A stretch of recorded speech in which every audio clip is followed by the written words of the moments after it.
Assalamualaikum warahmatullahi wabarakatuh. Dalam video kali ini kita akan mempelajari tentang beberapa tipe data yang dapat digunakan dalam pembuatan sebuah database. Tipe data ini memiliki fungsi yang sangat penting dalam pembuatan sebuah database, karena dengan adanya tipe data ini kita dapat menentukan jenis data seperti apa yang akan diinputkan dalam setiap field atau kolom yang ada dalam sebuah tabel database. Jadi misalkan kita akan menambahkan sebuah tabel mahasiswa ke dalam database, maka saat membuat kolom tabelnya kita juga harus menentukan jenis data seperti apa yang akan dimasukkan ke dalam setiap kolomnya, karena setiap data yang terdapat di dalam kolom tabel ini memiliki jenis yang berbeda-beda. Nah, untuk memastikan bahwa data yang dimasukkan ke dalam setiap kolom tabel ini sesuai dengan format yang kita harapkan, maka untuk kolom name, tipe datanya harus tipe data yang berbentuk angka. Untuk kolom nama, tipe datanya harus tipe data yang berbentuk huruf. Untuk tanggal lahir, tipe datanya harus berbentuk tanggal. Dan untuk angkatan, tipe datanya harus berbentuk tahun.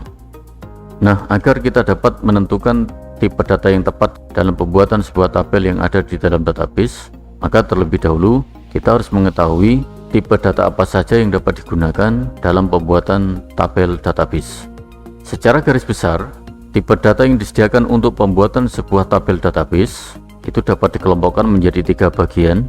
Yang pertama, tipe data numerik untuk data angka, kemudian ada tipe string untuk data yang berbentuk teks, kemudian ada date time untuk data tanggal dan jam.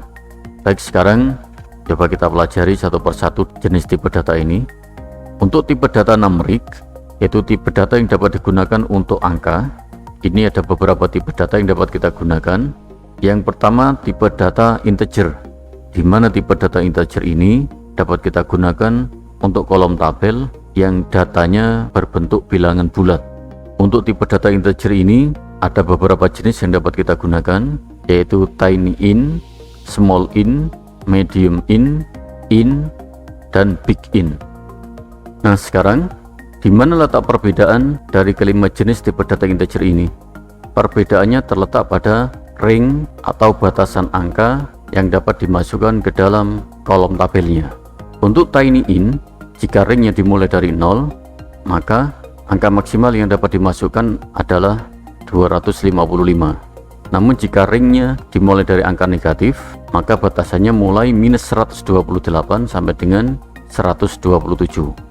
Untuk small int, batasannya mulai 0 sampai dengan 65.535. Jika dimulai dari angka negatif, batasannya adalah minus 32.768 sampai dengan 32.767.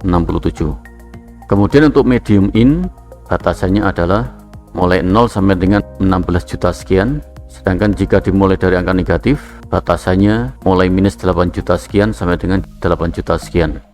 Kemudian untuk int, ini batasannya mulai 0 sampai dengan 4 miliar sekian. Kalau dimulai dari angka negatif, batasannya adalah minus 2 miliar sekian sampai dengan 2 miliar sekian. Nah, jika menginginkan batasan yang lebih besar lagi, maka kita dapat menggunakan tipe data big int. Jadi silakan dipilih sesuai dengan kebutuhan datanya. Kalau misalkan data yang akan diinputkan mencapai 1 miliar, maka jangan memilih tipe data tiny int, small int, atau medium int, karena pasti tidak akan dapat diinputkan. Yang paling tepat adalah menggunakan tipe data int. Kemudian untuk tipe data numerik yang kedua adalah floating point types.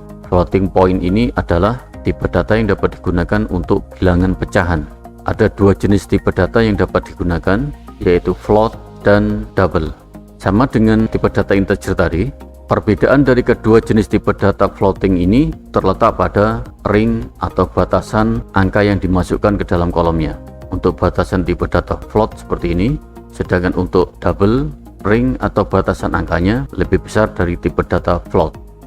Kemudian untuk tipe data numerik yang ketiga adalah fixed point types. Fixed point ini adalah tipe data yang digunakan untuk bilangan desimal. Nah, untuk bilangan desimal ini bisa kita tentukan presisi dan digit desimal yang akan digunakan. Nah, gimana caranya? Caranya tulis tipe data desimal, kemudian tambahkan kurung buka kurung tutup.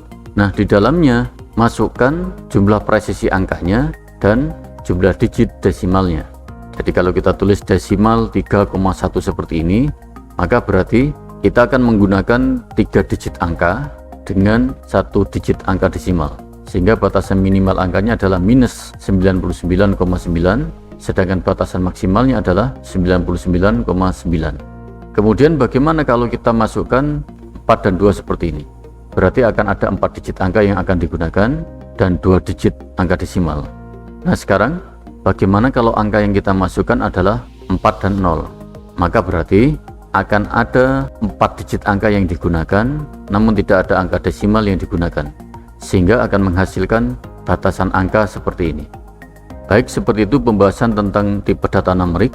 Selanjutnya coba kita pelajari tentang tipe data string. Ingat penjelasan di awal tadi, tipe data string ini adalah tipe data yang digunakan untuk data yang berbentuk teks, atau bisa juga digunakan untuk data angka yang tidak membutuhkan kalkulasi matematik. Jadi seperti nomor rumah, nomor telepon, dan sejenisnya. Itu walaupun tulisannya berbentuk angka, dapat dimasukkan ke dalam tipe data string. Untuk tipe data string ini juga terdiri dari beberapa macam tipe data. Yang pertama adalah tipe data teks. Ada beberapa pilihan tipe yang dapat digunakan, yaitu tiny text, text, medium text, dan long text. Nah, yang menjadi pembeda dari beberapa jenis tipe data teks ini adalah panjang maksimal teks yang digunakan. Kalau tiny text, ini hanya bisa menampung 255 karakter. Kalau teks, ini bisa menampung sampai dengan 65.535 karakter. Kalau medium text dapat menampung sampai dengan 16 juta sekian, sedangkan long text dapat menampung karakter sampai dengan 4 miliar sekian. Kemudian jenis tipe data string yang kedua adalah tipe data char dan varchar. Sesuai namanya, tipe data ini memiliki 2 jenis tipe data, yaitu char dan varchar, di mana kedua tipe data ini memiliki daya tampung karakter yang berbeda. Untuk char hanya dapat menampung sampai dengan 255 karakter, sedangkan varchar dapat menampung sampai dengan 65.535 karakter. Untuk tipe data char dan varchar ini, kita juga bisa melakukan pembatasan panjang karakternya.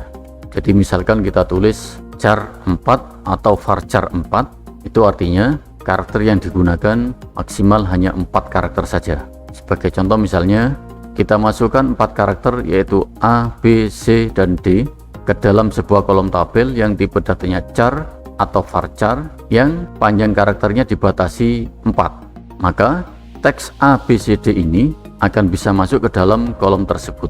Namun jika karakter yang kita masukkan jumlahnya lebih dari 4, maka data yang bisa masuk ke dalam kolom tersebut hanya 4 karakter saja, selebihnya akan ditolak. Jadi dalam contoh ini, baik tipe data char maupun tipe data varchar memiliki fungsi yang sama. Lalu di mana perbedaan keduanya? Perbedaannya terletak pada perbedaan cara penyimpanan datanya. Sebagai contoh misalnya, ada sebuah karakter yang akan dimasukkan ke dalam kolom yang memiliki tipe data char dan varchar, di mana kapasitas maksimal karakter yang bisa dimasukkan ditentukan 4 karakter. Maka untuk menyimpan huruf A yang jumlah karakternya hanya 1 ini, tipe data char membutuhkan kapasitas memori sebesar 4 bit, sedangkan varchar hanya membutuhkan 1 bit saja. Nah, kalau data yang akan diinputkan terdiri dari 3 karakter, maka untuk tipe data char memerlukan kapasitas penyimpanan sebesar 4 bit, sedangkan varchar hanya memerlukan kapasitas penyimpanan sebesar 3 bit. Kenapa demikian? Untuk tipe data char, ketika sudah ditentukan kapasitas maksimal jumlah karakter yang bisa dimasukkan ke dalam kolomnya, maka berapapun jumlah karakter datanya, kapasitas penyimpanannya sesuai dengan batas maksimal karakternya. Namun untuk tipe data varchar, kapasitas penyimpanannya menyesuaikan dengan jumlah data yang diinputkan.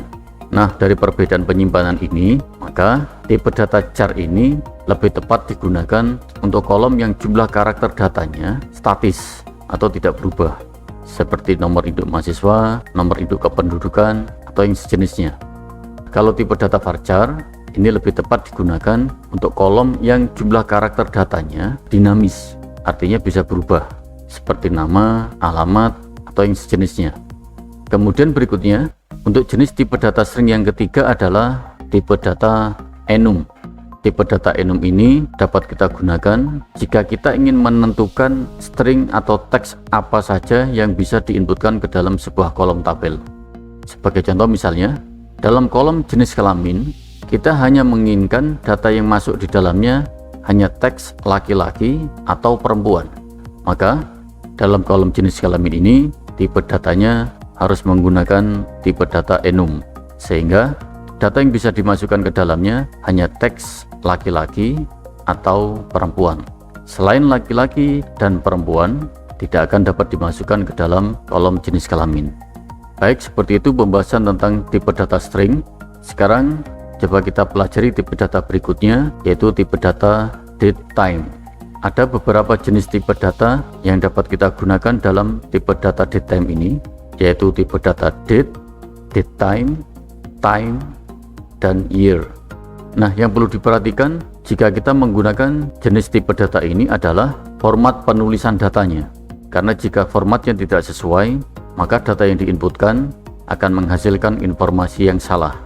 Untuk tipe data date, formatnya adalah tahun, bulan, tanggal.